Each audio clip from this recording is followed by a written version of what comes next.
Alrighty, what's up, everybody? Peter Gilmore here on this late Monday night. Back at you again with another video right here on Killer of Demons 669. Thank you all for watching. Make sure you like this video, hit the subscribe button down below, and subscribe to my other channels, which are down below in the description box. And as always, friend me on Facebook, follow me on Twitter, share this video all over the goddamn internet, and tap that bell, turn on all my notifications so you never, ever miss an upload. And you can know when my videos go up, when I go live, so you can come in the chat and chat with me about wrestling or whatever the topic is. Open forum. Ask me anything you want.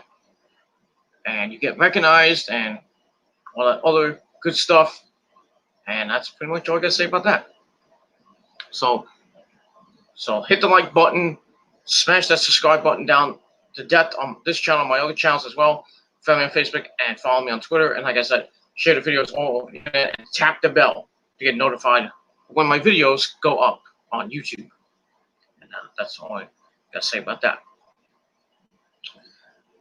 All right, ladies and gentlemen, on this late Monday night, August the 24th, 2020, I'm watching from somewhere else. It is now August the 25th, 2020.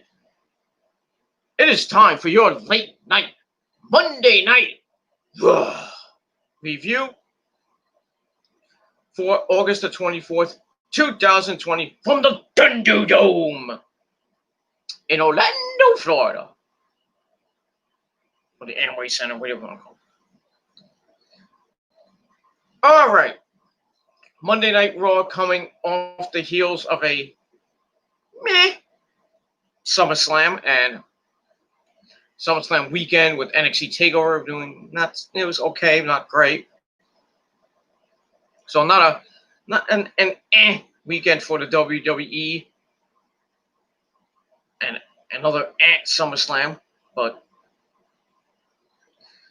it is what it is. And they move on to their next pay-per-view, Payback, this Sunday on the WWE Network for that low price of $9.99. So this was the go-home show, the aftermath and the go-home show for aftermath of SummerSlam and the go-home show before this Sunday's Payback event. So we got a couple matches announced for the show. Though most of them were kind of rematches, but you knew that already. Others, were interesting and we had a lot of action on the night. We had a lot of segments with Drew McIntyre and Randy Orton and his bluntness voice. We had a lot of segments with that, which may or may, I don't know what's going to happen with the WWE title. As we saw what happened to Drew. I'll get to that in a minute. We saw Rey Mysterio and his son Dominic take on Seth Rollins and Murphy in the main event. What happened after the main event. We'll get to that a little bit. We also had a lumberjill match for the Raw Women's title. We had Sasha Banks, boss, take on Asuka, because nobody is ready for Asuka. I think you knew that. So they had their rematch from SummerSlam in a lumberjill match. We got that. We had Apollo Crews and Bobby Lashley in an arm wrestling match, presided by Mark Henry. We had that. We had another week of Raw Underground that was boring as fuck. And we now know who Sasha and Bayley will defend the women's tag team belts against at Payback. So we got a couple matches announced for the show. I think it was 2 matches that we know of for Payback. Probably get more during the week because they don't book it. They'll book it and there's no hype to it. So actually 3 matches, I should say, because we found out. I'll get to that later. We found out what the Universal titles what's gonna happen with that. We find out what's gonna happen on SmackDown this Friday night from the Thunderdome. And that's pretty much all I gotta say about that. All right, so the chat room's open, so you guys can come in and chat with me about Monday Night Raw or anything else, about SummerSlam, about NXT TakeOver, AEW, Payback, New Japan, Ring of Honor. Well, I would say CCW, but I haven't heard anything from CCW in a long time. But a lot of indies are having shows around the Northeast. GCW had an event in Atlantic City. Beyond Wrestling had an event in Atlantic City. WOW Warriors of Wrestling in Staten Island had another event called Hit the Lights with 2 S's. Hit the Lights. So I had that. You can have more from that event coming up on the YouTube page, but we'll see what happens tonight. So we got that. So wrestling's, you can ask me anything you want about the world of professional wrestling, and that's pretty much all I gotta say about that.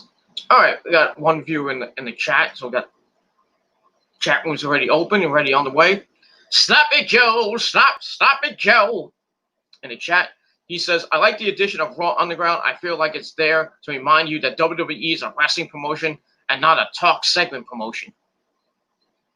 I think it's there just to get the MMA fans to come in. Well, it basically has that MMA blood sport type of feel. But, it comes on at 10 o'clock. And in between matches, we have, what happens in the Raw Underground. Main is like Dolph Ziggler or Eric from the Viking Raiders or Ivar, or mainly now it's the Hurt Business, probably Lashley and Shelton Benjamin, basically there with Shane McMahon on Monday Night Raw. And I don't know who wrote Raw tonight. I don't know if it was Bruce Pritchard or Vince wrote it. I don't know who wrote it. There's a lot of speculation that Shane was supposed to.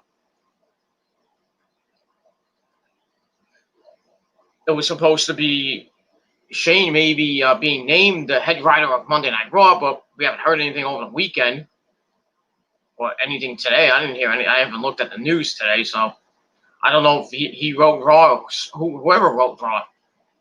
But we'll see what happens with that, and that's that. But yeah, Raw Underground is just basically an MMA to get the MMA crowd in, and basically try to get the people who tune out of Raw, sometimes during the second hour, to give something for the third hour instead of just going through segments and matches. And personally, I don't think it's working. This is boring. They haven't had one good thing on well, actually, they had one good thing on Raw. And that was when Shayna Baszler came in with Jessamine Duke and Marina Shafir. They were on Raw Underground. That was nice. I thought they were gonna build on that. Maybe do something with Shayna, and she'll have a match, and then she'll go to Raw Underground and beat somebody up MMA style, put in a cure for the clutch or some shit like that. But Raw Underground's fucking boring. I think the third hour of Monday Night Raw is probably gonna get the worst freaking ratings ever. Because nobody wants to watch that crap. Even if Shane McMahon's idea, it's a bad idea. It's fucking horrible. That's all I gotta say about that. That's true. Trying to appeal to more demographics out of desperation. Yeah, they are freaking desperate for ratings right now. They need something. Raw has been terrible the last couple months, couple years. So is SmackDown. SmackDown to an extent it's been okay, not great. And I don't even know what the rating was for SmackDown this this past Friday night when they debuted the Thunderdome. They wanted to get WWE wanted to get 3, maybe 4 million viewers. I don't know the official number. I haven't seen anything come out about it. But yeah, I think WWE is desperate for ratings right now because nobody's watching the product because the product fucking sucks. And now with Shane O'Mac back on TV, trying to get ratings for himself and this Raw Underground crap is not working.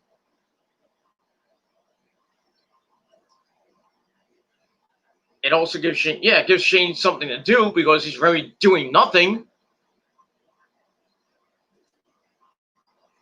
Yeah, Shane's just doing this, and that's it.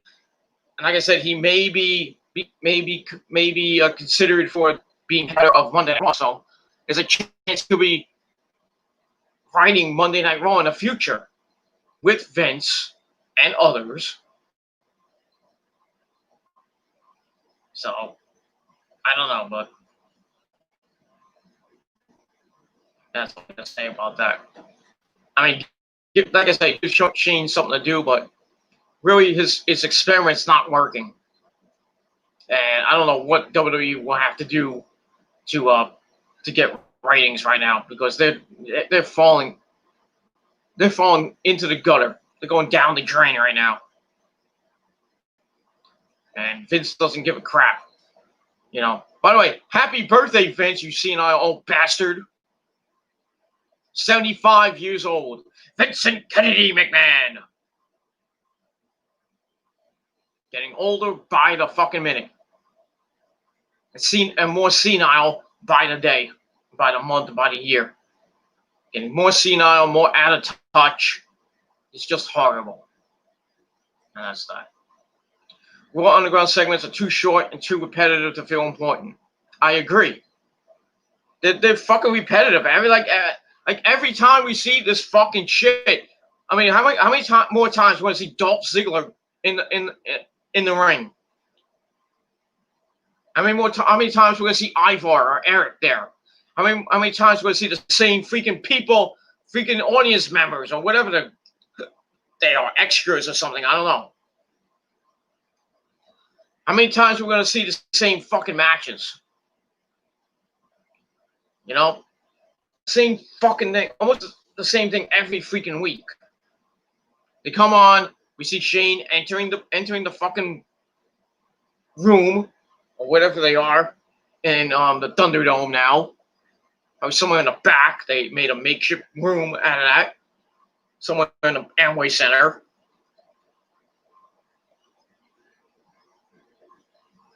And they have Shane go in, and then they'll have a match, and then they'll cut to a segment where people are fighting or Shane's in the ring talking, and it's like, welcome to Raw Underground. Who wants to step up? Who wants to step up? And then some jabroni steps up against like Dolph Ziggler or Eric or Ivar or one of the MVP Lashley or Shelton Benjamin.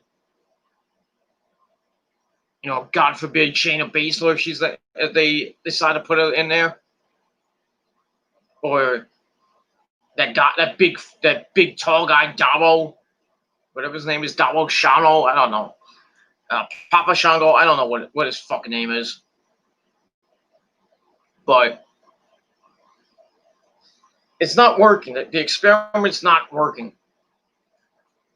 And they're putting this Sloppy Joe says, Dolph jobbed too much in normal matches, so he's taking a break and jobbing in Raw Underground. Well, yeah, he lost to who did he lose to? He was fighting Lashley and got thrown out of the fucking ring, and that was it.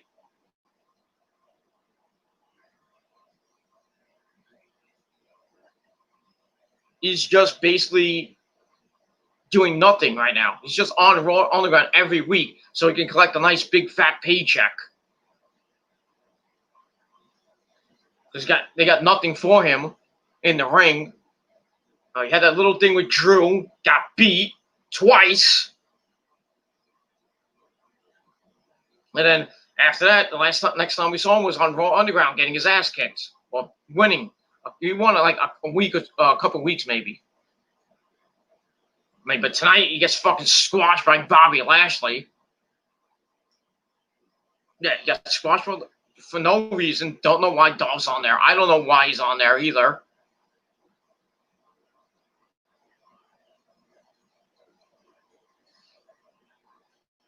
I really don't know why Dolph's on there. Just get rid of Dolph. I mean, what are you gonna do with him? I guess he likes Titus Catering because that's where he is right now. He's basically doing everything the WWE has been telling him to do over the past few years. So just put him randomly in title matches. He doesn't earn it like normal people would do. They just say, "Hey, Dolph, you want to be in a WWE title match?" Sure. Do I win? No. You just put over Drew. You put over whoever the champion is. We'll make you look strong. But we'll still treat you like crap. Dolph should fucking leave the fucking promotion and go. I don't know. I don't care where he goes. If he goes to AEW, I don't care because maybe Cody would do something and make him a star. I doubt that, but maybe Tony Khan can work his magic. I don't know. Tony Khan and Cody can work something out with Dolph. Even though he won't be known as Dolph if he goes to AEW, he'll probably be known as his real name, Nick Nemeth. Nicky! Johnny! Mitch! No. We're the Spirit Squad. Yeah. He went from the Spirit Squad to Dolph Ziggler and made a career for himself, cashing in the Money in the Bank briefcase, winning the title, winning the then WCW World title. I think it was from Alberto Del Rio after the night after WrestleMania. Gets into a thing with AJ and Big E, and then AJ like snuffed him, basically. Then he goes back and forth, winning maybe the Intercontinental title a couple times, feuding with the Miz and all the random people.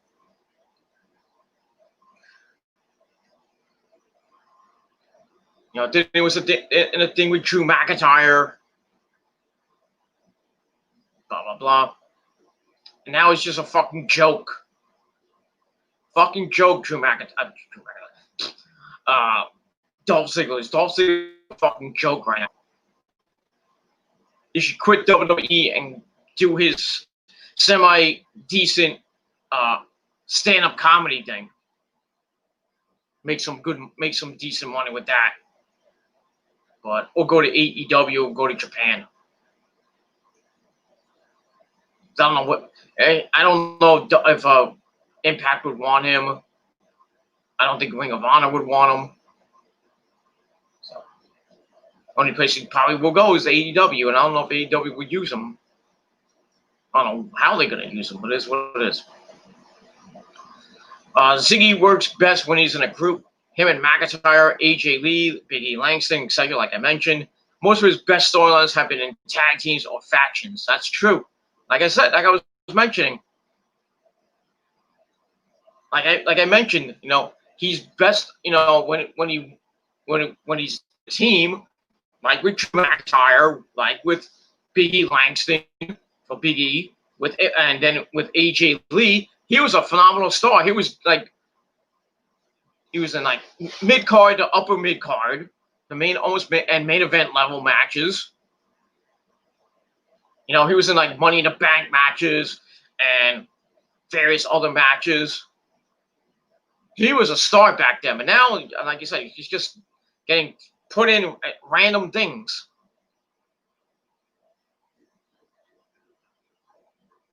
And he must love it because he's getting a freaking paycheck. He's going to work every week. I don't think Nick Nemeth really gives two shits. He's making money just to be a fucking laughing stock. You know, like other people that have been there, you know, that just there and they get little TV time, like Ricochet, like Dana Brooke, like Lana and Natalia, Naomi, Lacey Evans hasn't got that much TV time. We haven't seen Carmella.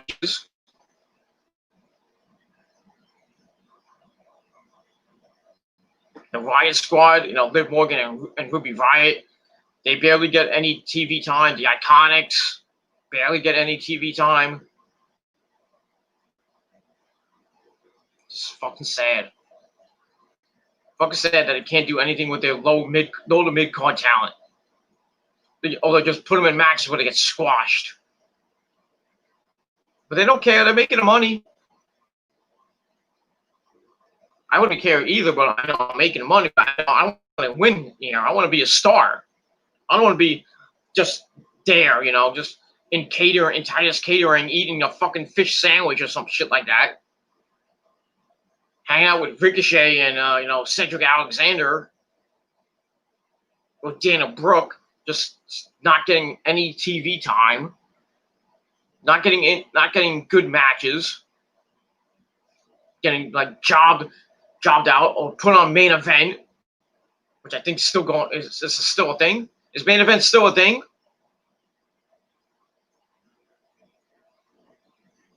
I guess 205 Live is still a thing. I don't know. I really don't know. I don't. This company is fucking stupid. It's fucking stupid. That's all I gotta say about that. Fuck this company. Cody would make Ziggler a main eventer in no time. I have no doubt. Probably would. He probably would. Probably thrust him into the TNT title picture. Maybe put him in a tag team with somebody. Maybe go for the tag team titles. Maybe thrust him into the world title picture. They can do a lot of things with Cody. With Drew. Botchamania tonight, I swear to God. With Dolph Ziggler. They can do a lot of things. I mean, they did doing it with Brody Lee. They made him the Exalted One, made him a freaking monster heel. The first couple matches are just beating jabronis. Then you thrust him into the main event picture. You give him a title shot with Jon Moxley and almost beat Moxley. Then he loses, which was kind of expected. I didn't think they were going to give him the belt right away. Then he's in a thing with Colt Cabana, who supposedly now has a gold face now. Anybody see Beanie Elite today? With him and Doc Samson. It's like, and he was in like a mask, a gold mask. And he's like, I look grotesque, Doc. You need to help me. You helped so many people in WWE before. And Doc's like, I'll see what I can do. And he grabs like a freaking drill and starts drilling his face. And all you hear is Colt Cabana screaming to the heavens, ah, my face! And then after that, he got, well, I don't know what happened after that. They ended the episode with that. But yeah. Then they had Brody Lee celebrating with the Dark Order, and then John Silver and Alex Reynolds bringing Chili's baby back ribs. To celebrate. They're all eating Chili's and sharing stories of like what they did with the Chili's money or what some money they got, and they're talking like I bought a car, I bought this and that. They're having fun. And Brody Lee's, getting pissed off at John Silver, calling him a little twerp. Says, I hate your fucking guts. And then he hip tossed him on the table and laid him out. That was funny. That's funny shit. I love BTE, man. I love it every freaking Monday at 12 o'clock on their YouTube channel, which you can subscribe to right now. Love it. Every Monday night, every Monday, is something. Is great. You get a new BTE, and then you wait the rest of the day. Then you got Monday Night Raw to really put you to sleep. So the only good thing on Monday is BTE, or football, depending on what team it is. If it's the Niners, you got a good night. You get a good game for the Niners. That's that. I digress. All right. There's nothing stopping Dolph and Big E from doing an angle where he comes to E during his solo run and offers assistance to him while reminding him of their past relations. Or if they send Dolph back to SmackDown, that's a good idea. I don't know if Big E would allow it, but I wouldn't put it past that. That's a pretty decent idea. Have Dolph be like a mentor. So like, we had a thing going on back then, with who, won't mention AJ Lee's name. Say we had our past. I want to help you, get to that level where I want you to get the world title or the universal title, and I want to help you every step of the way. And then Big E gets the universal title, and then Dolph gets jealous, and then you have a Dolph Ziggler Big E feud that'll probably go nowhere because we don't know Big E's gonna beat the crap out of him. Dolph Ziggler's never gonna step on the world title or any title in the future. He's just gonna be there as a fucking comedy prop, like a Santino Marella. He's just there. Santino Marella. Cobra! But it is what it is. And that's that. All right, we got a lot of chat. And we're going to get back to Monday Night Raw in just a minute. All right, we got my good buddy from Mexico, Javier Alejandro Pansecasa. He says, hello, how are you, Javier? I hope you like the music they sent you. If not, well, if you didn't like the music, I'm sorry. That's that. Because the Keith Lee versus Randy thing was put in unexpectedly due to Drew's apparent serious injury. Yeah, it was kind of unexpected. I thought, that Keith Lee was just, I didn't know Keith Lee was going to have a segment with Randy Orton of all people. But we found out that he's Drew's best friend, supposedly. Because they came up from NXT.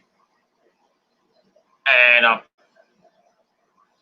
they thrust him in a match with Randy Orton. And then, well, I'll kind of spoil it anyway. But then Drew comes out, causes a no contest or disqualification. So Keith Lee loses his Raw debut, which I thought was kind of stupid.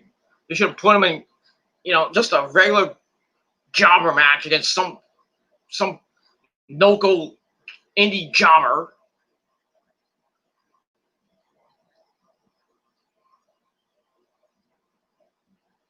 But they made him, they put him in a thing with Randy's, thought it would be good, and he freaking, loses by disqualification, or it was a no contest.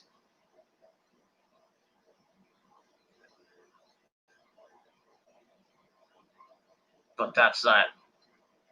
We got that. So I don't know. But the whole thing with Drew coming out, all those segments, I think it was like 3, 4, maybe 5 segments with Drew and Randy continuing their little feud from SummerSlam, which I thought was gonna be culminating at a match with Payback, and Randy would have won the belt. But now that Drew got kicked in the skull not once, not twice, but 3 freaking times, and then they send him to a local medical facility. Now we don't know the extent of his injury. They said he might have a skull fracture. That's not good. So I have to see what transpires over the week. Probably get something maybe on SmackDown with an update on that from Mitchell Cole and Corey Graves. So I don't know if Randy and Drew will have another match at Payback, or they might save it for Hell in a Cell, inside Hell in a Cell. Why not? That's all I gotta say about that. So, but really, I think that the debut of Keith Lee was kind of ruined. They ruined it. Another NXT star gets ruined. Another NXT star gets ruined. Good job, Vince. Good job. Keith Lee should have stayed in NXT. There's Zuzu. Say hello to Zuzu. You want to be on TV? Little girl? You want to be on TV? I gave you food. I don't know why you don't want to eat it. I think Zuzu's sick, ladies and gentlemen. I don't know. She's always hungry. Like I think she has the same thing my last cat, Cookie, had, a hypothyroid issue. I think. And the thing is, I can't take him to the vet. I have no freaking money to take him to the vet, and it's gonna cost like $300 just to get him looked at. So, send your thoughts and prayers to Zuzu. Not, she's in good spirits, but you know. Yeah, look at this. Okay, come here, baby. Come here. Come here. You know what? Come. Okay. You want to see your fans? Okay. Maybe next time. But yeah, they fucked up Keith Lee's debut. Kind of the same thing they did with Matt Riddle. You know, he won his SmackDown debut, beating AJ Styles. You know, that was actually a good debut. And then like a couple weeks later, it gets into this thing with Baron Corbin, which I don't know if it's going to end or not. I don't know what's going on with that. Because Baron Corbin's doing something with Jeff Hardy. Kind of confusing the fuck out of me and everybody else. I don't know. And then Matt Riddle loses to AJ Styles cleanly in that IC title match when it could have really gave him the title. I think it was too soon. So they kind of messed up Matt Riddle. And Matt Riddle's now in, I don't know what he's doing right now on SmackDown. Another guy from NXT. You know, they shouldn't even bring NXT people to the main roster. Like, they fuck them up. Everybody, they fuck up.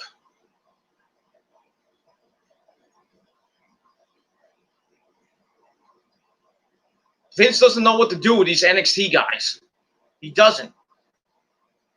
You know, Hunter's like, oh, you know, we got a great star in NXT. You know, we got Adam Cole, baby. You know, he's going to be a star. He's going to make us money, Vince. And then Vince is like, oh, sure, let's bring him up. Let's see what he can do. And then he debuts and he freaking loses to some jabroni.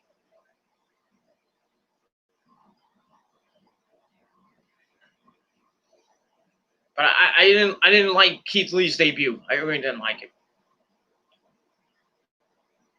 That's all I can say about that. We're getting lots of comments in the chat. I haven't even started a review yet. I'm trying to cut down on the time because I only have like a few. I got 2 more videos to do and I got a 20-hour limit, so I'm at 12 hours right now. So if this goes like 2 hours, I don't know if I can get the. I don't know. I might not be able. I can get the SmackDown review in, but I may or may not get the next week's Raw review in. I might review the results. Anyway, but I'd like to talk to you guys, and that's that. All right, thoughts on current booking of the Iconics. They were just kind of cast aside after the feud with Alexa Bliss and Nikki Cross. Their return was very underwhelming. Yeah, I agree. They make them come back. You know, Peyton Royce comes back. Peyton Royce and Billie Kay. They come back. I thought that, you know, they were going to get thrust into the women's tag team picture and beat, you know, Alexa and Nikki at the time. And then they had that little feud that went nowhere. Then they had a thing with Sasha and Bayley that went nowhere. Now they're in a thing with Bianca. Well, they're in a thing with Ruby Riott and Liv Morgan, the Riott Squad. Now they reformed the Riott Squad. It's fucking boring. The women's division is fucking boring. I'm sorry. Besides Asuka, Sasha, and Bailey, the rest of the women are getting like treated like shit. Fucking horrible. And the Iconics are getting thrown. They should be freaking tag team champions. At least somebody else besides Bailey and Sasha. But we're gonna get that on Sunday with Shayna Baszler and Nia Jax. I'll get to that in a minute. And then Bailey and Sasha are gonna fight on next week on Monday Night Raw. That's gonna lead to Sasha Bailey at Hell in a Cell. So yeah, the Iconics comeback is just horrible. Should I came back? That's that. All right, we got a newcomer. I like this guy's undername. Sniff my underpants. No, thank you. You sniff mine. I'm just kidding. Your girl could sniff my underpants. But I digress. He says, I didn't watch the show. Was Roman Reigns heel? I don't know. Actually, I think he's a tweener right now. He had some heel tendencies last night at Payback. Spearing Bray Wyatt not once but twice, and spearing Braun Strowman on the floor. Then he picks up the belt and says, "This is my belt, motherfucker." So I don't know if he's a heel or what's gonna happen with Roman Reigns.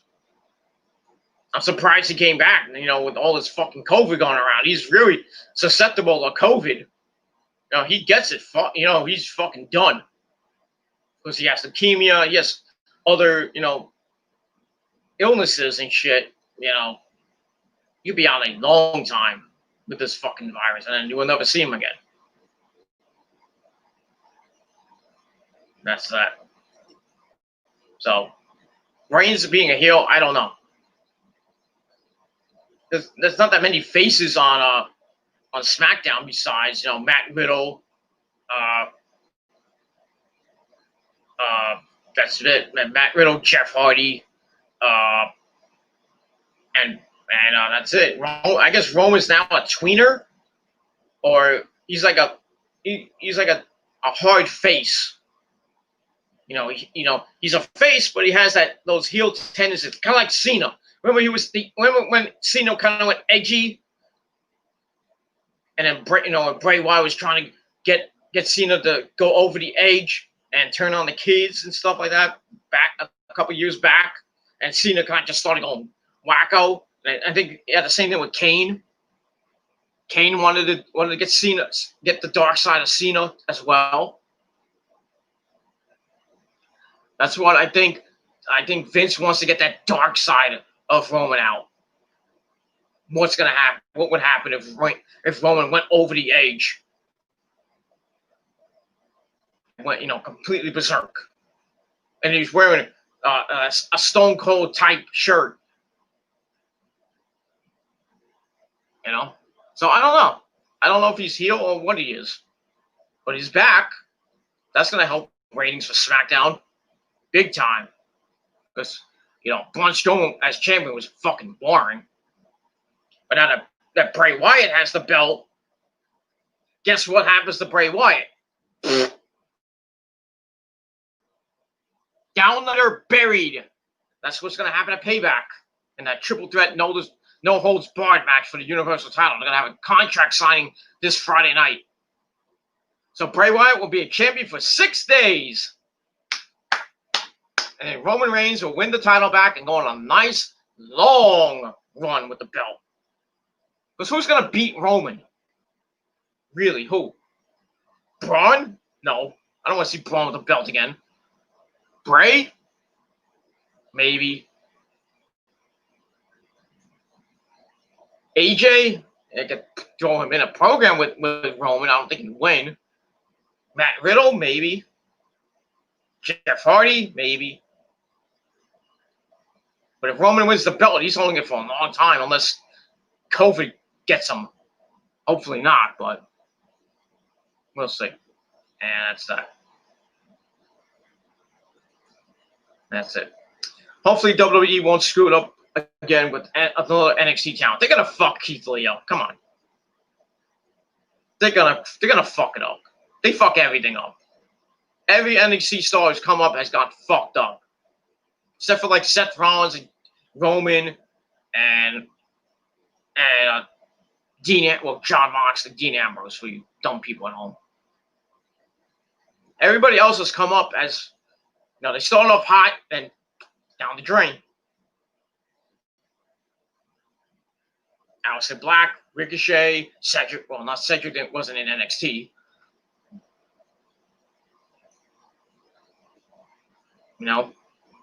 Drew came up from NXT.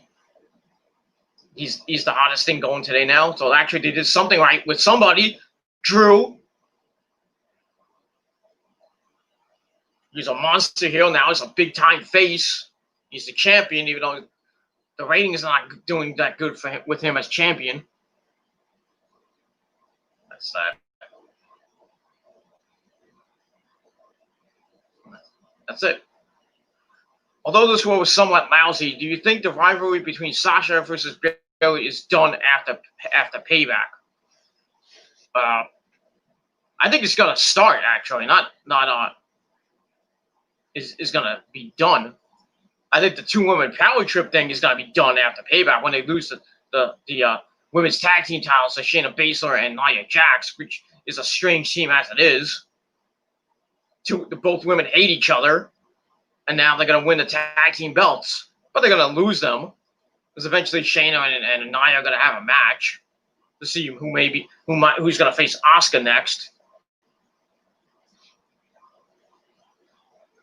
It's gonna be Shayna Baszler. Nia Jax is gonna be thrown back to the Wolves.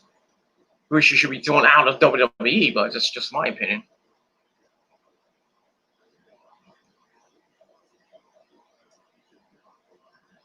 And that's pretty much all I got to say about that.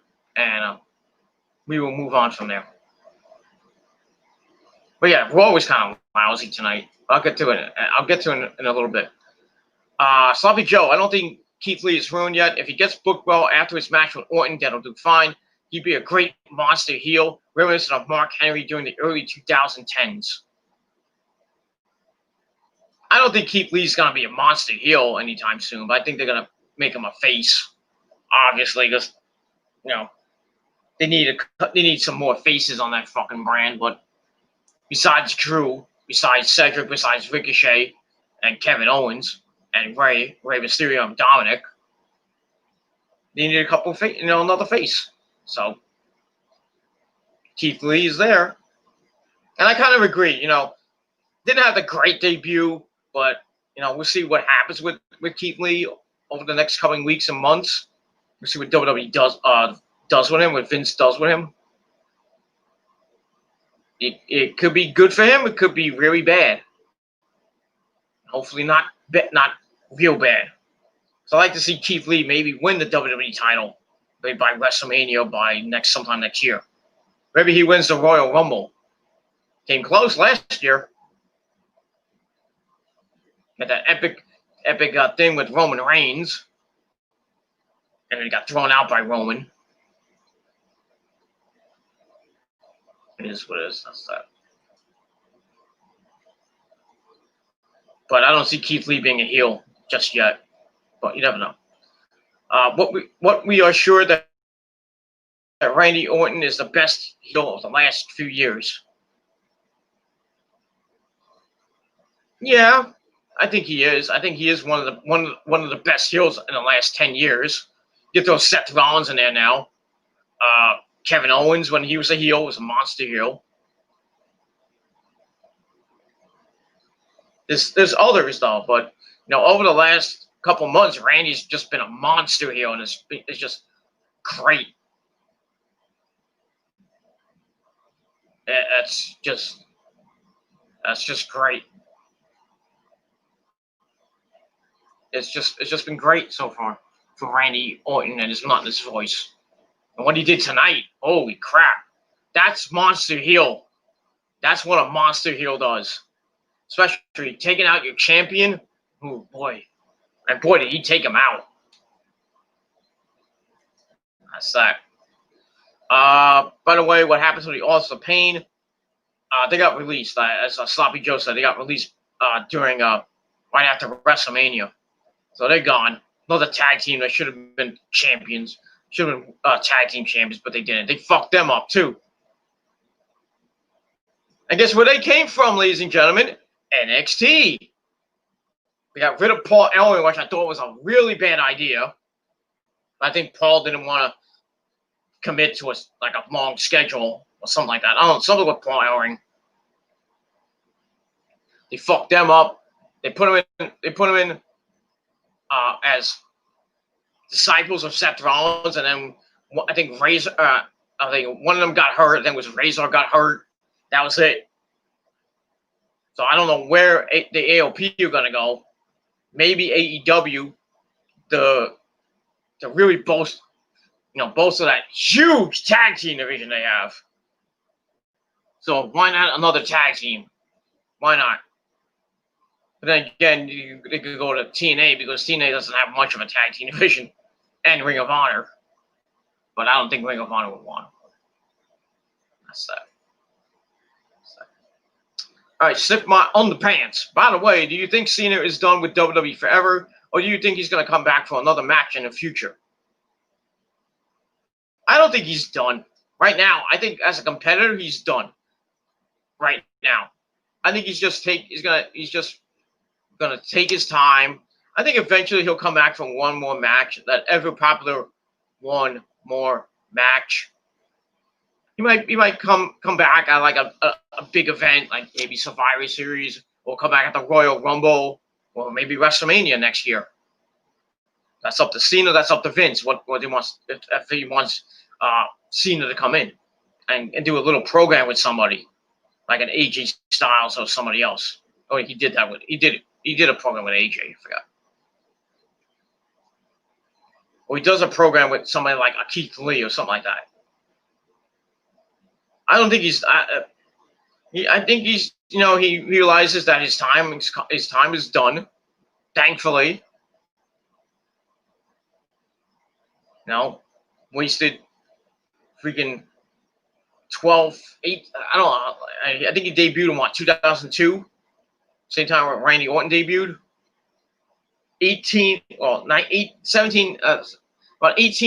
years of John Cena in WWE. He had his highs, tied Ric Flair's record, and we don't acknowledge it, but ties Ric Flair's record for most world championships. He's done it all. He's doing stuff with Make-A-Wish kids. He's still doing that.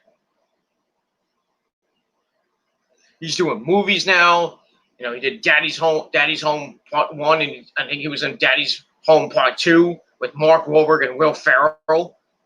He's going to be in Fast and Furious 9 with The Rock and Vin Diesel. So that should be pretty interesting. We'll see what happens with that. But one more match, I probably could see that. He'll probably be on some special editions of Raw, like old school Raw, or a special edition of Raw, like a holiday, not a holiday, but like a milestone edition of Raw, like Raw 1500, Raw 2000, 2000 episodes of Raw, stuff like that. He'll probably be on there. Or something with SmackDown. He'll be on SmackDown too. And that's that. But I do see Cena coming back from one final match. Well, either one final match, or it'll be like The Undertaker will come back once a year or twice a year, like what Goldberg's going to do. He's going to come back for another match this year, maybe at the Survivor Series or Hell in a Cell, because that's the only 2 pay-per-views left, or unless they do something in December. So we'll see Goldberg back. I don't know what they're going to do with him, as long as they don't give him a belt. That's that. We'll see what happens.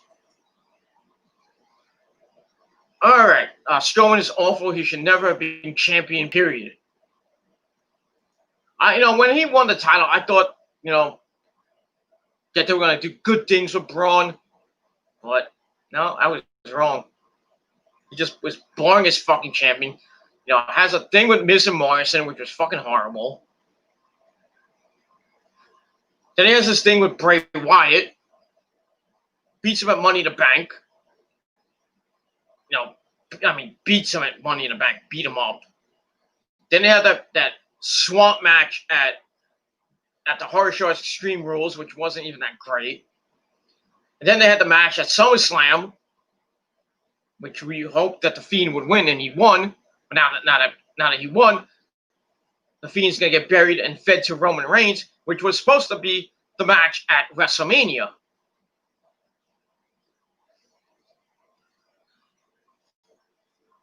And when Roman was supposed to win the belt. But now he's probably going to win a belt at Payback. And if not, maybe at the next pay-per-view. But we'll see. But Braun Strowman's just, it was kind of, he didn't really bring ratings to SmackDown. He wasn't really a credible champion. I think they just gave him the belt because, you know, they felt sorry for him because every time he got close to the belt, he lost. And then they give him the Intercontinental title. He held that for like, what, a couple weeks? Lost it right back to Shinsuke Nakamura.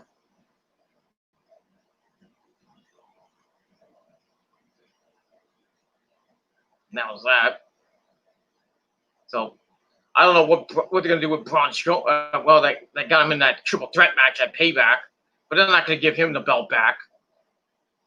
Strowman's going to still be a monster heel and be thrust in the world title picture. Maybe you do another feud with Roman. I really don't want to see that. But we'll see. And that's that. And we move on. AJ and Roman already had a feud back in 2016, didn't they? I don't even remember. To be honest with you, I don't remember. I don't think they did. I think they might have had a couple matches in 2016, but I don't remember it. I might have to look that up. I have no idea. I don't know. They might have, but we'll see. Hire Alejandro Ponce Classic. You know, I think The Miz is the leader of Retribution.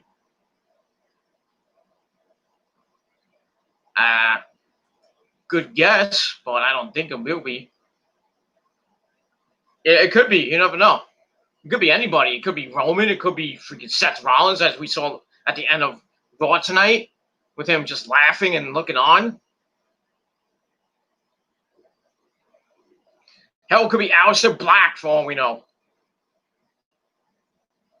But it's not going to be CM Punk. Let's get real here. It's not going to be him. Punk's never coming back. He's never coming back. But The Miz as leader, maybe. I don't see it happening though, but we'll see. I don't even know, you know, when Retribution's gonna unmask. I think this thing's gonna go all the way up to the Survivor Series, and Retribution's gonna have a match with five of the best from Raw and SmackDown, and then they're gonna get their butts kicked, and then they're gonna get they'll probably have one of the guys get a match, maybe the leader of Retribution. Or maybe they do it before Survivor Series. But we'll see. And that's that. All right, Sloppy Joe, just saying that Keith Lee would be a great heel if he ever turned.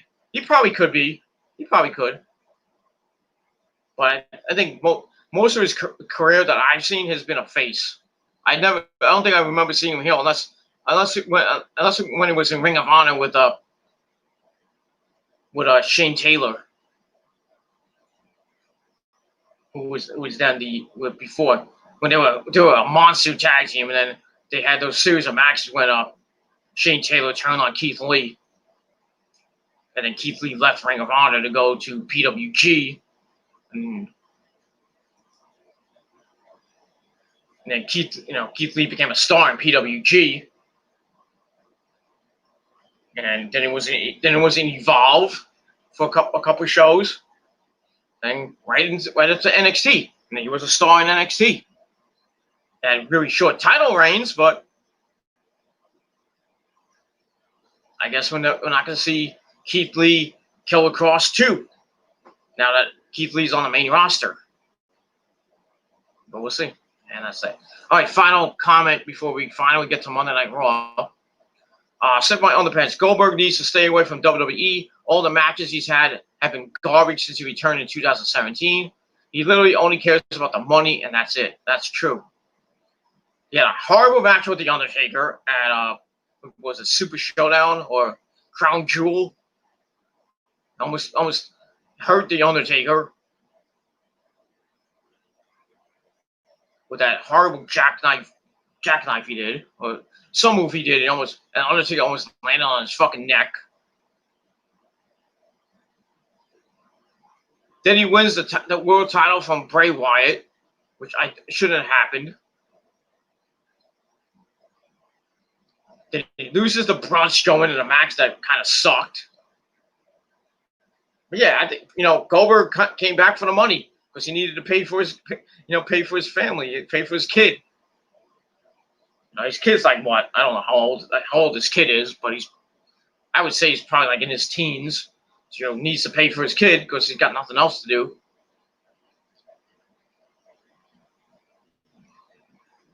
Probably making a lot of fucking money per appearance. Kind of like what Brock Lesnar has with his contract. And Brock's probably going to come back sometime soon. With Heyman, of course. But we'll see what happens with that. And that's pretty much it. All right, we went an hour with all those comments. Thank you for that, though. Thank you very much for the comments. Keep them coming. And that's pretty much it. Let's get to Monday Night Raw. All right, we start the show off where we get some matches discussed. We're going to see Asuka and Sasha in a Lumberjill match for the Raw Women's title. We got an arm wrestling competition between Lashley and Apollo Crews. And then we got Rey and Dominic taking on Seth Rollins and Murphy to end the show. And also we were informed of the return of Roman Reigns last night at SummerSlam. That's that. So we begin the show from the Thunderdome with Drew McIntyre, the champion. Walks us to the Thunderdome. Yes, everyone for a thumbs up on the screen. And we see all the kids like 5-second delay. So we get that. He says it's cool. And no one else is cool. Him versus Orton, the biggest challenge he's had to date against one of the greatest and evil people. And he stands here still champion. You want to know why? Because he is proud to be a champion. He ain't no quitter. Talks about his journey. He knows what hard times is. Yeah, I bet you do, Drew. Not like Dusty Rhodes, a big dream, baby. But that's hard times. It is what it is. He said, "What's it like to feel desperate to know when that next check is coming?" He says, "Randy has never had that feeling, and his inner circle made sure he made it to the top." Like, Ric Flair. Orton was great, got better, and now he's the absolute best. But last night, he was that much better. Then he brings up Orton's match against Edge, the second one, in the greatest wrestling match ever that he won. And then they put Edge on the shelf for a while. So it's bragging how he's the greatest wrestler ever. I mean, Randy being the greatest wrestler ever. But Drew beat him with a wrestling maneuver. They got a 1922 backslide. So what does that make him? He offers Orton a second chance since he didn't get to hit a Claymore kick. So he leaves. So he basically makes a challenge to Randy for a rematch, which I thought might payback. But we'll see what happens with that. Drew stands at the top of the ramp, holds the title in the air. Then Randy Orton comes out and attacks him from behind. Beats him up on the ramp, sends him headfirst into the Raw sign on the Titantron. Drew starts fighting back, sends Orton into the LED board. Then they go backstage near the gorilla position, and they start fighting. Orton with a Rowdy Piper poke in the eye.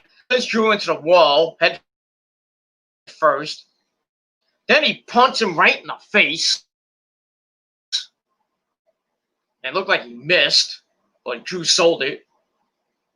Okay. Drew starts stirring on the floor, and we see, agents like Adam Pearce and Sanjay Dutt who was there, and referees trying to break them apart. But then Randy breaks free as Drew is getting up, hits him with another one, which also looked like he missed. I don't know how you miss a punt kick, but. And also, so that lays out Drew as his eyes are in the back of his head, and he's kind of almost convulsing. But that was that. So I gave that segment 2.5 out of 5 stars.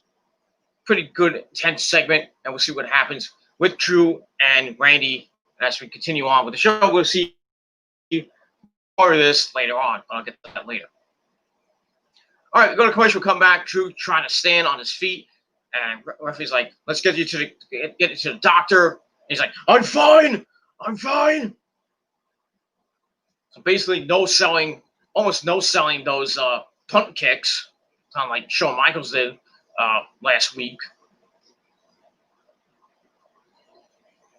But it is what it is. That's that. All right, there we go. Commentary with Tom Stupid Idiot Phillips, Samoa Joe, and Byron Saxton. They talk about Keith Lee's debut, calling it a game glory. And we'll see what happens with that. We see a video package of which calls Keith Lee Limitless. So show some highlights of NXT. So we'll see what happens in his debut on Monday Night Raw in just a little bit. And that's all I got to say about that. We'll get back to the chat in a little bit. Well, not right now. I want to do this review really quickly. How are we doing on time? Not bad. We're pretty good. Then we go to the back. We see the Irresistible Force, Nia Jax, and she runs into Sarah Schreiber, asking what she's doing here. Nia asks where Sarah's manners are. It's like, I'm back. Where's your manners? Welcome back, blah, blah. She says she's been reinstated, and all she had to do was go to Pat Buck, and then Sarah's like, And then Nia's like, apologize! Oh, that probably hurt her ear. My title! Nia screaming like a banshee. Ugh. That was that. Then Sarah leaves. And then in comes Shayna Baszler. It says we're all just counting down the moments for Nia to get kicked out again. To get suspended again. Nia wonders if she needs any help with Bayley tonight. She's like, if you need any help, just give the little girl a call.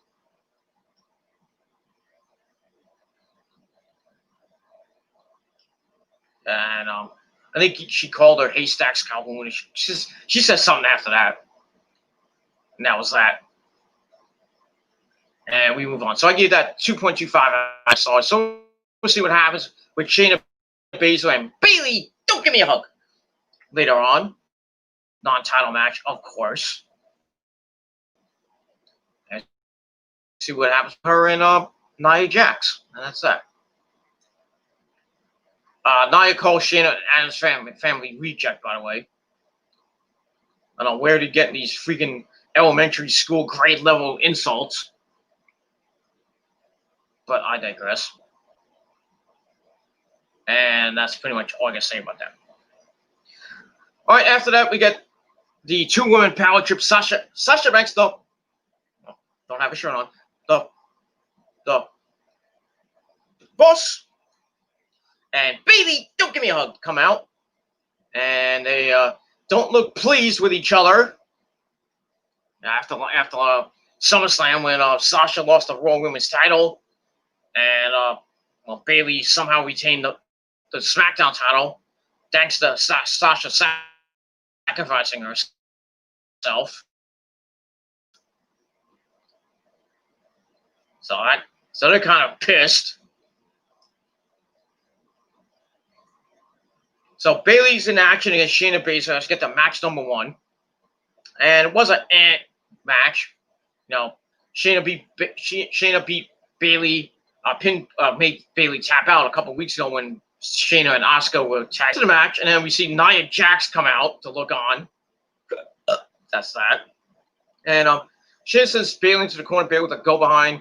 Shayna works the arm looking for a knock, but Bailey takes it out with some leg work. Shayna works on the arm again, stepping on the head and shoulder of Bailey.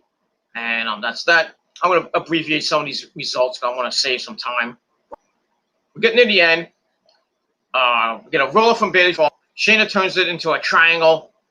Sasha rolls in the ring. Shayna had to break the hold. Then Bailey attacks from behind. Bailey with rights in the corner. She kicks her in the corner a few times with a right hand to face. Then another right hand to face from Bailey. She slams Shayna into the mat. Runs with an elbow to the back. And then a running clothesline for a near fall. And then Shayna is sent to the outside. She stands up on the apron, and then Nia Jax runs down the ramp, trips her up, causing disqualification. So Shayna Baszler wins by DQ. Match gave 2 out of 5 stars. And that was that. And then after that, Shayna's on the apron. Nia's there to attack Shayna into the mat, then rolls her in the ring. Bailey and Sasha are laughing this off. Nia runs in, clocks Shayna. And Bailey and Sasha like, get her! Yeah, get her! Yay! Blah, blah, blah. Being stupid heels. But Nia's like, what? Like, what did you say? And she stops the beatdown, and then Shayna gets up, stands next to Nia, and they look at each other, and Bailey and Sasha are like, oh shit, we're in trouble. So Shayna and Nia leave the ring, and they stare down Bailey and Sasha as they leave the ringside area. And that's pretty much all I can say about that. So I gave all that 2 out of 5 stars. So we'll see what happens with all 4 ladies as we move on from there. And like I said, we find out later that Sasha Bailey will defend the women's tag team, Shayna Baszler and Nia Jax, this Sunday at Payback. And we will see new tag team champions Shayna and Nia will win the belts, and Sasha and Bailey will get more pissed off at each other, and that'll lead to what will happen most likely next Monday night. And Sasha will break up, and actually Sasha will challenge Bailey for the SmackDown Women's title. She'll come out and say, you know, you've beaten everybody, but you haven't beaten me. Even though she beat her at NXT TakeOver a long time ago. So eventually we're going to get that match at Hell in a Cell. But we'll see what happens with that. So that's what's going to happen with Sasha and Bailey, most likely after Payback. But we'll see. All right, this time we see our good buddy Kevin Owens wearing wearing a tie over his KO shirt, his new KO shirt in red, which you can buy now on WWEshop.com. And he goes to the door, opens it, and he's like, hey, I hope you're ready to come out. Meaning we didn't know who was in there. But I think we knew. You know, when you knock on the door, I think you knew what it was. He comes out, says, this guy, we never thought this guy would be on the Kevin Owens show. So he introduces his guest, Aleister Black, comes out with his head wrapped around his eye. You know, kind of still selling that eye injury that he got from Murphy a couple weeks back. So he takes a seat. Owens brings up his eye, asking how it's healing. Footage. Owens says we don't need to look at it. Aleister says he's seen it 1,000,000 times. Owens like, okay, monkeys, roll the footage. And Kevin says he knows how he's feeling. Second, get under your skin. They did it to him. They made him question why he was even there. Acts very dumb. It's something Seth loves to do. Like Owens told Ric Flair, he has done a lot of terrible things to a lot of terrible people, but he's tried to take a different path. But Seth is not like that. And the reason Owens didn't want to show it is, and then Black's like, oh, fuck, my eye! But it was a ploy, and it seems that he might have vertigo. Owens goes to check on him, and it's a spinning back elbow. Then Black Mass right to the face and lays Kevin Owens out. And that's that. So it looks like we're going to get a Aleister Black Kevin Owens feud or a match, maybe at Payback. But we shall see what happens with that. And we will move on from there. That's that.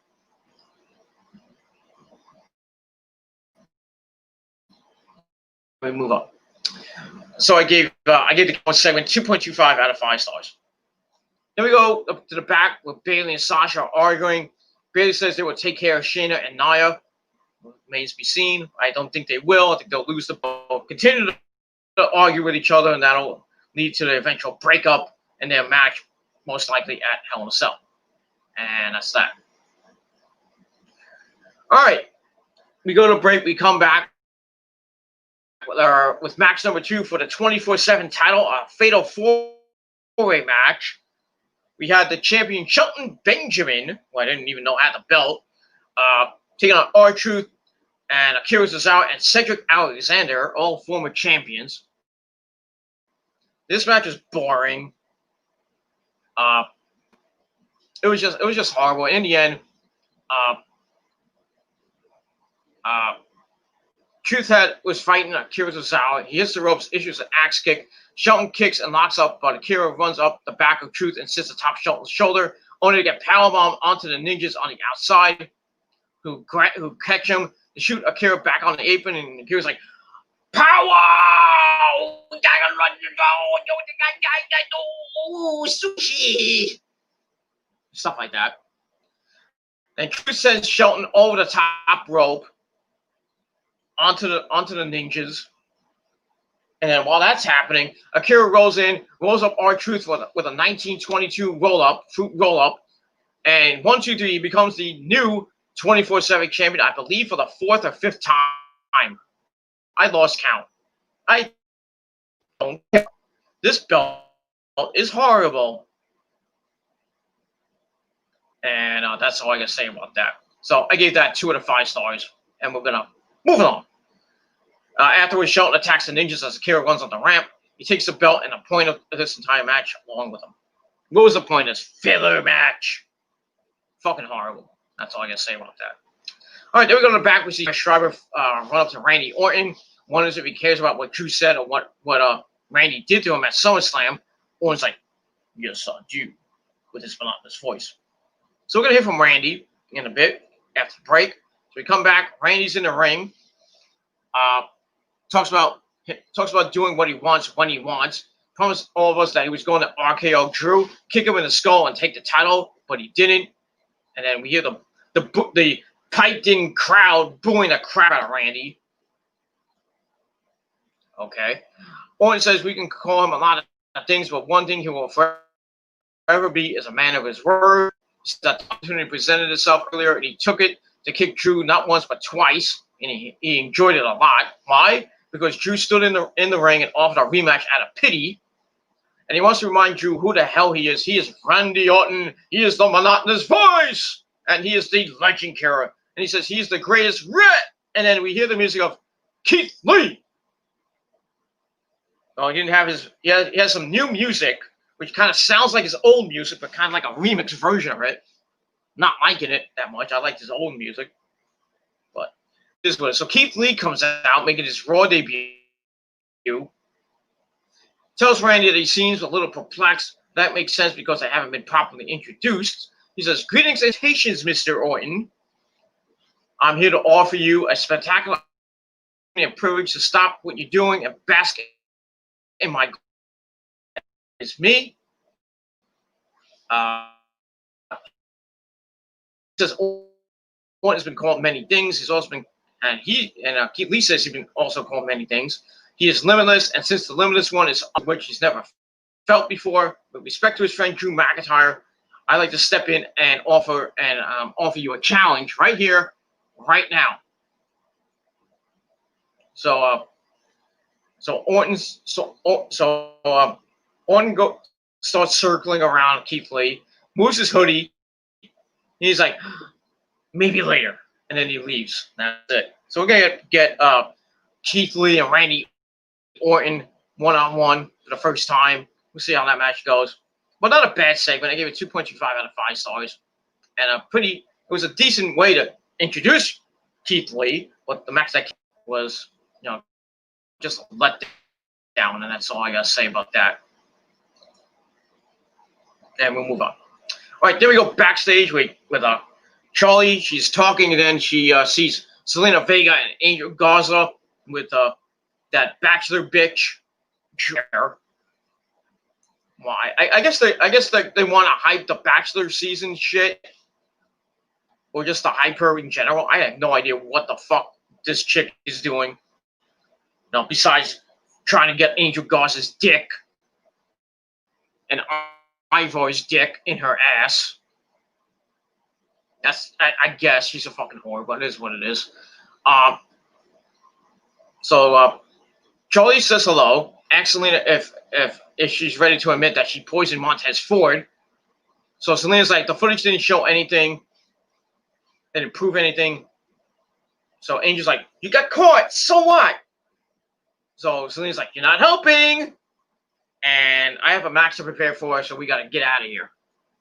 So then Angel offers Charlie to come watch the match with them. But we didn't see Charlie in the match. And that was that. And that's it. All right, there we get to match number 3. Angel Garza taking on Montez Ford. The Street Profits came out in the same gear they came out last night with those puke green, whatever those things were. Match was meh. They went back and forth for a little bit. Then during the middle of the match, Ivar comes down the ramp for some reason. He was like, what the fuck are you doing here? And then we see Ivar go over to Demi, hand her a turkey leg. And he's like, you want to get out of here? You want to suck my dick in the back? Sure. And then Demi's like, sure. I'll get that fucking dick. Fucking whore. And they go to they leave the area. Angel's pissed off, screaming, I said, you'll pay for this, and that's that. So they leave. He turns around, Montez Ford's there to kick Angel, then head to the top, Garza with a high kick, climbs the corner, locks the head, Ford with some right hand, sending Garza down. Then Montez Ford jumps and spins mid-air, landing that big frog splash of his. 1, 2, 3, Montez Ford picks up the win. Match gave 2 out of 5 stars. And I don't know what they're doing with this dude. What's going on with all 3 teams on Monday Night Raw.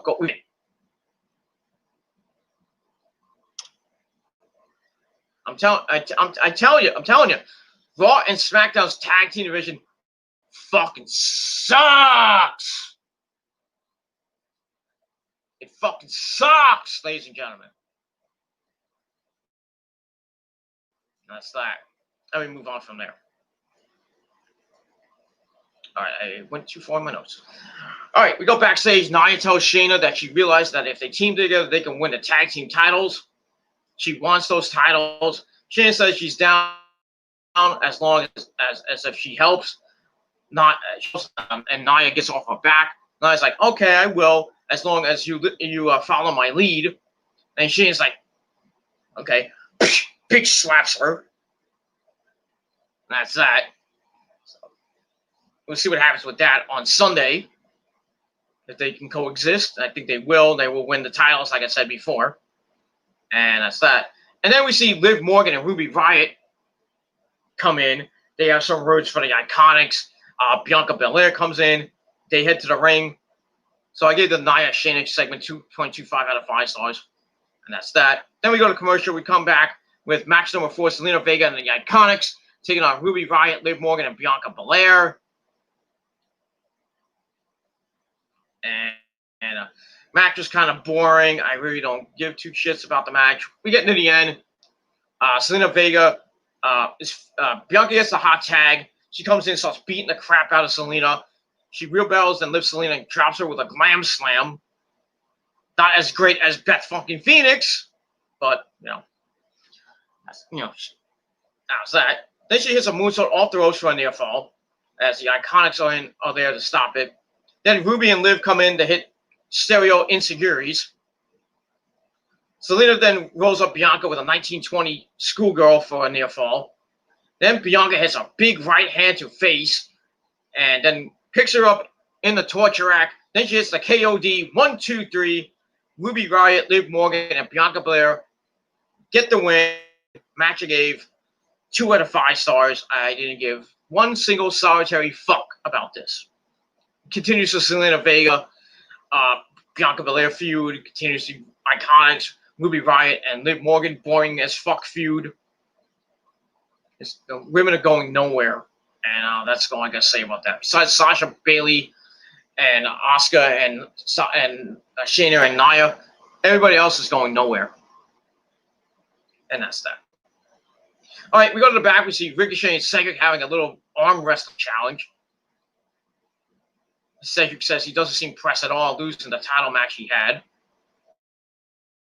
MVP, he feels the same way, asking him what you're doing, what is he doing, why is he over here playing games with Ricochet. Then he tells Ricochet he doesn't recall saying a damn thing to him. He's like, Ricochet's like, "What are you talking? Who did you say?" And MVP's like, "I didn't say nothing to you. Shut the fuck up, Ricochet." He says he abandoned him. MVP says they'll give Cedric that real talk and let him know when he's wasting his prime years running around with a dude calling himself the one and only. Then he does some quote. I forgot what he said after that. And that's that. So I gave that segment 2 out of 5 stars. Didn't really care for that one. It looks like MVP's trying to recruit Cedric Alexander, who may turn heel and join the Hurt Business. Not that I think they need him, but that's that. And then we move on. After that, we go to the ring. We see Bismarck Henry in the ring saying SummerSlam is over and we already have a pay-per-view. Blah, blah, blah. And it'll be 2 competitors for the U.S. title tonight. We'll find out which one's the strongest. So Lashley comes out, shakes the hand of Mark Henry. And Henry has the mic, claims that he done told Ali, Ricochet, and Cedric not to come out here, along with MVP and Shelton as well. We want this to be a fair match. Blah, blah, blah, blah, blah, blah, blah, blah. Lashley says, I don't need MVP or Shelton with me, which we know how this is going to go. He's going to slam Apollo's hand and beat him in the ring, but not too bad because he wants to beat him worse in that on Sunday for the U.S. title. So Apollo comes out, says what happened to MVP will happen to him, but first I'm going to beat you in this arm wrestling contest. So they're about to lock up. Lashley breaks it, says like I got to remove my jacket because I'm so fucking hot. Not that kind of hot, but it is what it is. They lock up again. Apollo stomps Lashley's foot, which is under the table, even though it really shouldn't be. Wins by surprise. Stupid. After that, Lashley goes for an attack. Apollo hits a pump kick, and then MVP and Shelton run down the ramp. Apollo flips over the rope onto them, laying them out. Grabs the U.S. Well, try to grab the U.S. title, failed. Then grab again. He gets it. Then he runs to the back. So this was fucking pointless. So I gave it 2 out of 5 stars, and that's all I got to say about that. And we're going to move on. All right, then we're backstage with the Mysterio family, Ray, Dominic, and Angie. They've gone through a lot, says Charlie, and wonders how he feels knowing Dom had his first match at SummerSlam, but it was against someone who caused so much strife. Ray says whatever happens tonight, he's proud of Dominic. Dominic stepped in the ring facing one of the most dangerous superstars in the WWE in his first match.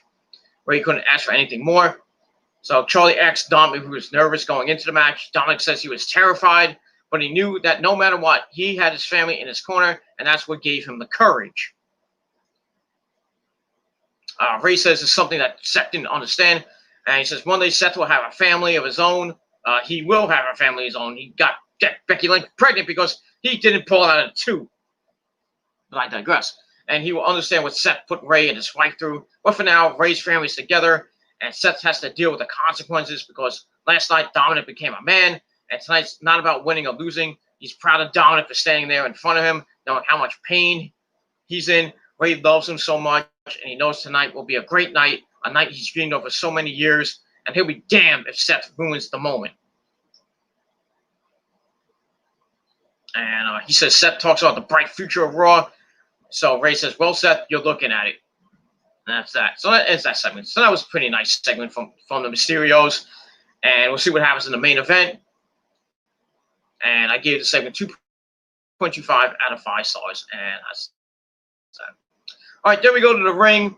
We see Natalya and Lana, for some odd reason, I don't know why, saying they'll be honoring a Hall of Fame inductee. I'm like, didn't they already do the Hall of Fame, even though we never saw like speeches and stuff? We just got who's gonna be in the Hall of Fame: Batista, the NWO, JBL, the Bella Sluts, and the British Bulldog Davey Boy Smith. That's it. We got no ceremony because of this fucking virus. So they just said, "Oh, we're just gonna put you in, no fucking ceremony." That's fine. That's all I gotta say about that. We got a dickhead in the chat. I'm gonna get rid of him.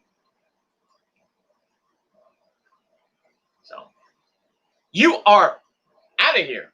Get the fuck out. Him, Sapoto, whatever the fuck your name is, get the fuck out. Go suck a dick. That's all I gotta say about that. Anyway, moving on. So Natalya says they're talking that she praises herself, calling her the best of all time. Hashtag boat.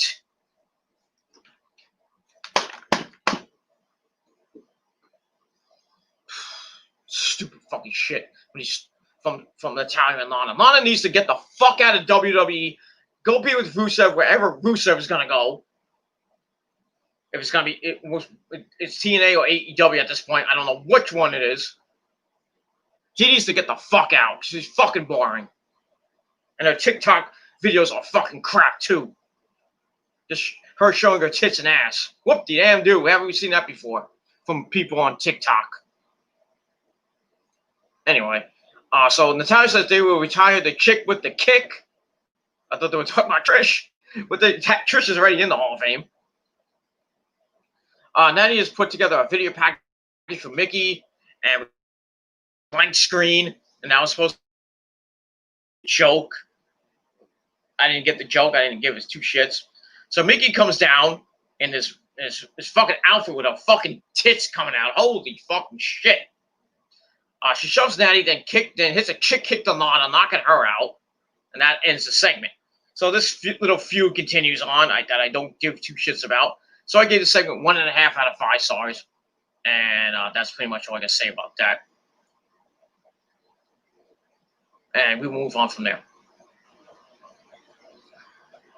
All right, then we see Lashley walking up to Shane McMahon backstage, says he wants to fight. I don't care who it is. I'm hungry. I'm angry. So Shane's like, okay, go in. So MVP, him and Shelton go into Raw Underground.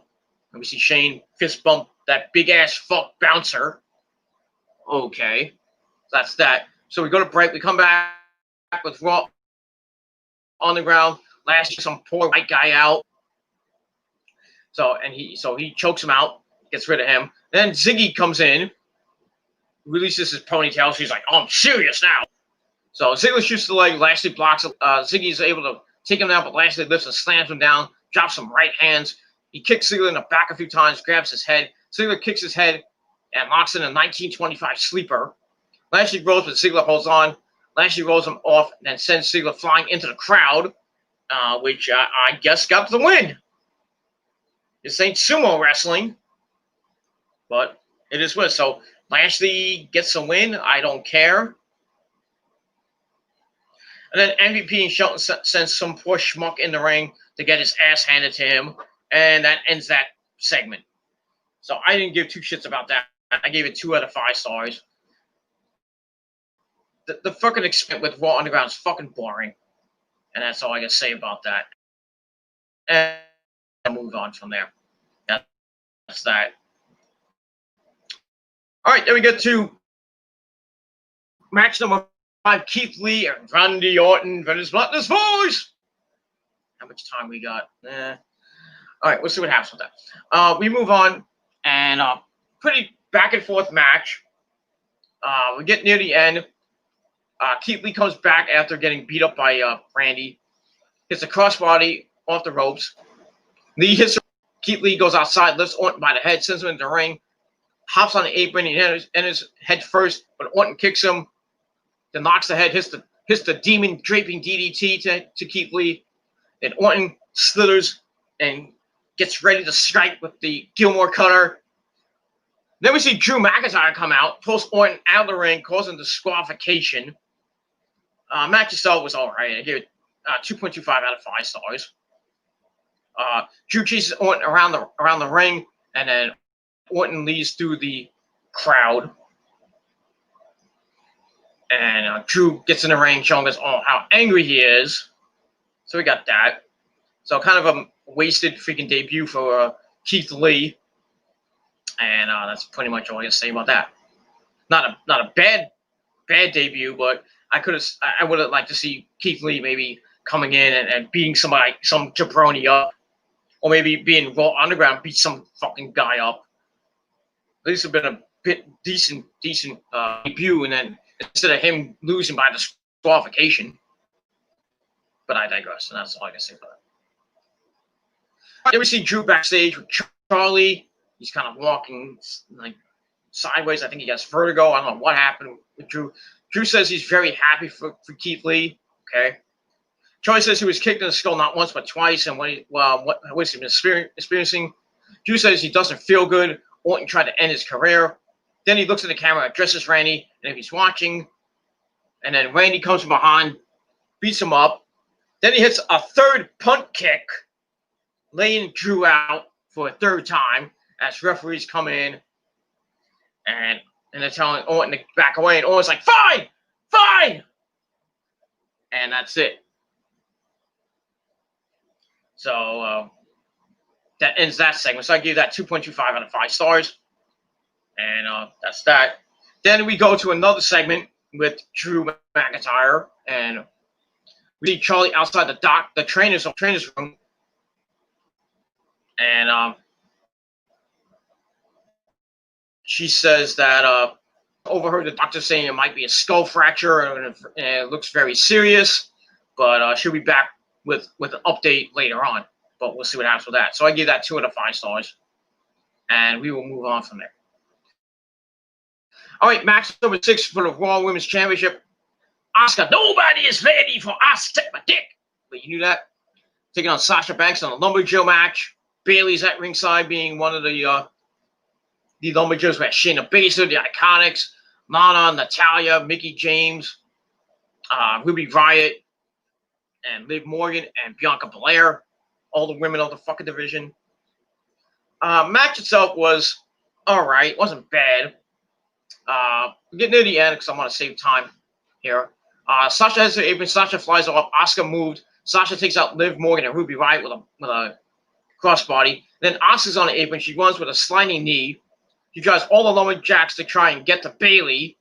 She just shoves them all and tries to get to Bayley. Sasha's there to send Asuka back in the ring and hits an amazing frog splash for a near a la Eddie Guerrero.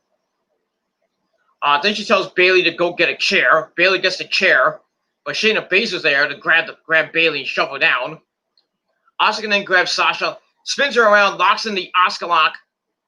Sasha's trying to fight out of it, but eventually she has to tap out. So Asuka retains the title. Match I gave 2.25 out of 5 stars. And that's that. Afterwards, we see Sasha pissed off in the ring as Shayna stands outside the ring smirking at her handiwork. And that's pretty much all for that. And we move on from there.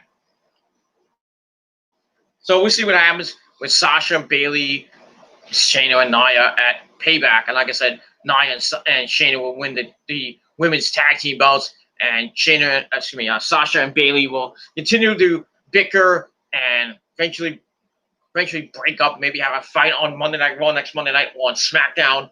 And that'll lead to Sasha challenging Bayley for the SmackDown Women's title and ending Bayley's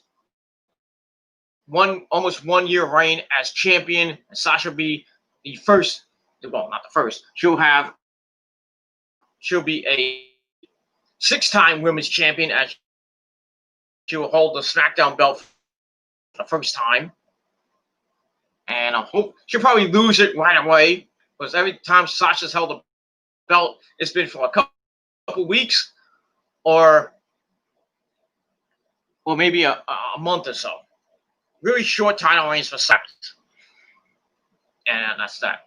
And I think if anybody can beat Sasha, it'll probably be Naomi. That's that, because Naomi deserves better. She deserves to be SmackDown Women's Champion for a third time.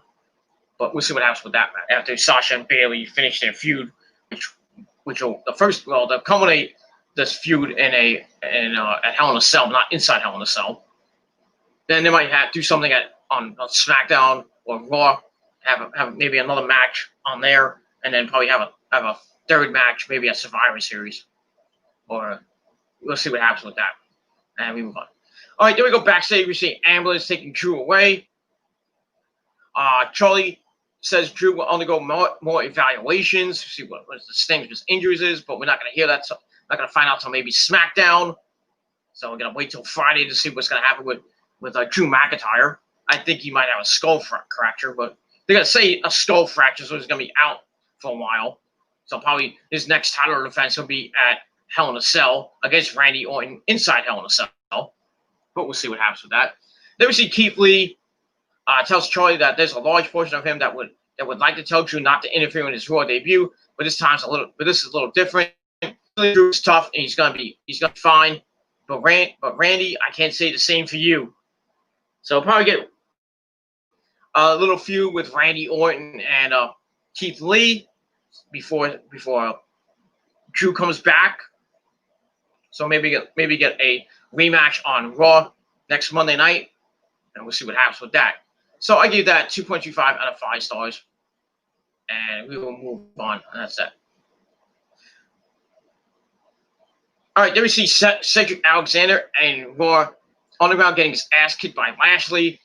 And then we see Eric and Ivar come in to attack Lashley, but MVP and Shelton back him up. Shane says business is booming and invites us all to come back next week for Raw Underground. And I didn't give 2 shits. That's that. Then we find out that Keith Lee and Randy Orton will have that rematch at Payback. That should be interesting. Hopefully they don't let Keith Lee lose again. I think Keith Lee should win this one. You know, keep Orton strong until Drew. Maybe Drew comes back at Payback and gets his revenge, like costing Randy the match. But we'll see what happens with that, and we'll move on to that. All right, let's get to some chat before I forget. So I want to make this. I'm trying to make this video not too long. Slip my underpants. I like your vid so far, so I just subscribed, brother. Thank you. Whatever happened to that bald loser Charlie Wolfcow? People say he emotionally abuses his grandma in his videos. Fuck him. Well, thank you for subscribing. Tell your friends. Share the video. Subscribe to my other channels as well. Tap that bell to get notified when I go live, and hopefully come back on my next video, which will be my NXT review this Wednesday night. I don't know what happened to Charlie Wolfcow. I think he's still around, but I don't know if he's doing videos anymore. I haven't really watched the Charlie Wolfcow video in a long time. But yeah, fuck him. But yeah, because he says I was he called me uncharismatic. My videos suck and all this other stuff. Yet his videos are just about every fucking video. He's bashing the WWE or bashing wrestling in general. Kind of like another guy on YouTube who's Indian, but he's not really Indian though. But it is what it is. That's all I gotta say about that. So yeah, fuck him. That's all I gotta say about that. And we move on. All right, is Wrestling Jesus still on YouTube? He was hilarious back in the day. No, he's not. He is retired from YouTube. He's on Facebook. He goes by Cedric now. You can try to look him up. He has a group on Facebook. I forget what it's called. Some weird name that General Jerry made. But if you want to go on General Jerry's channel and ask him, and when he does another video, ask him what the group page on Facebook is. WJ has done a couple of videos, a couple of funny videos on Facebook. So he's back on Facebook now, mostly doing Facebook now, and that's basically it. And that's that. And that's it. That's it for the chat. Oh, he has one more. It says, "Who, me, the guy you're watching?" Yeah, that was from him Sapoto, whatever the fuck he is. I wish I could see his comments, but I blocked them. But I think he said I think he said like I swallow or something like that. Yeah, pussy juice. But your mama and your girlfriend swallow my cum.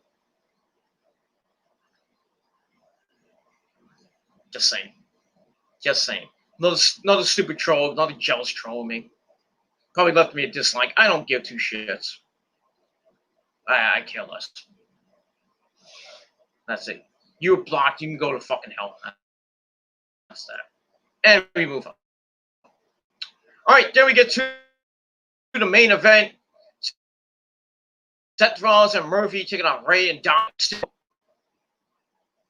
Match was showing more of his athleticism. He looked pretty good again, as well. You know, lots of moves and lots of dives and stuff like that. So the Mysterios are in control to start, and they go to break.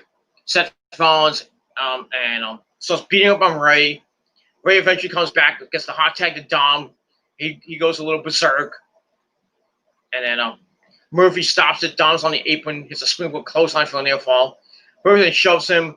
Dom with a kick back out of the corner, and he flies, hits a head scissors into the ring post. He runs and hops off the apron onto the shoulders, grabs the head, and hits a DDT for a near fall. As Seth's there to stop the pin. And then Seth and Murphy are on the outside. Dom heads out, grabs Murphy to send him back in the ring. Seth distracts him, and Murphy clips the knee. And Seth comes in, sets up for a buckle bomb. Dom hops off, tags in his dad, Ray, hits with a seated senton, then a hurricane into the ropes. Goes for a 619. Seth tags in Murphy. Seth rolls Ray. In comes Murphy with a roll for a near fall. Then Ray hits a kick. Ray drop toe holds Murphy. Tags Dom in. They hit the ropes. Double 619. And Dom goes to the top rope looking to drop the dime, that big frog splash. But then the lights flicker. Dominic's like, what the fuck's going on with the lights? And then Seth pushes Dominic off the corner. And then we see Retribution come out. And we see commentary just scatter with some pussies. And they're in the ring. Seth Rollins and Murphy leave. They go up the ramp and they start laughing at what's happening. So Retribution circles Ray and Dom. So Ray was outside. He goes in the ring to protect his son. And then Ray and Dom get the crap beat out of him. They just start beating the crap out of him. They back body drop Dom, then attack him on the outside. And the rest of Retribution send Ray sliding out of the ring. One guy sends Dom into the barricade. And two of them lift Ray, lowering him in the ring post. As Seth and Murphy are watching on, smiling. So I was thinking, maybe Seth Rollins is the leader of Retribution. Possibility. We'll see what happens with that. They stand on the apron, stare down at Ray and Dominic. They point at the screens in front of them as Ray cowers next to his son. And that's that. And that's that. And then they stand tall on the apron, and that ends Monday Night Raw. So that's it for Monday Night Raw. So that's that. We got one more comment from Sip My Underpants. The YWC is such a fucking retarded place, brother. Yes, it is. So many idiots who dox each other and troll each other. Yup. I don't see this as often in other communities. That's why I left. I left the YWC in 2015, basically because I was getting a lot of drama with a lot of people. I got death threats. Not only myself, but my extended family, and I got a big trouble for that from my parents, and it wasn't a good thing, and really made me more depressed and with more anxiety. It lasted through 2016, lasted into 2017, when I got another death threat from more fucking idiots, and I took 6 months off of YouTube because the anxiety and depression were getting to me. I just needed to take some time off, not because I'm a pussy or anything, because I get a lot of pussy. Thank you very much. I just needed time off to get away from like drama, and then I took 6 months off. Came back January 2018 with open arms, and I did an apology video to the YWC for all the shit I caused back in the day. And some of the enemies I had are now my friends, which is nice. You know, let them do their own thing. They let me do my own thing. That's what it should be. No crap like that. And yeah, so ever since January 2018, I've been drama free, and that's basically how I want it. I don't want to deal with fucking losers on YouTube who dox people and troll people every fucking video. You know, it's just getting to the point where the YWC has now become as I coined it, not other people, I coined it, the YDC, the YouTube drama community. That's what it is. Basically, every video you see is fucking drama, and people just can't get away from it. People have been here for a long time, still involved in drama. They can't just move on with their lives and just get over it and move on.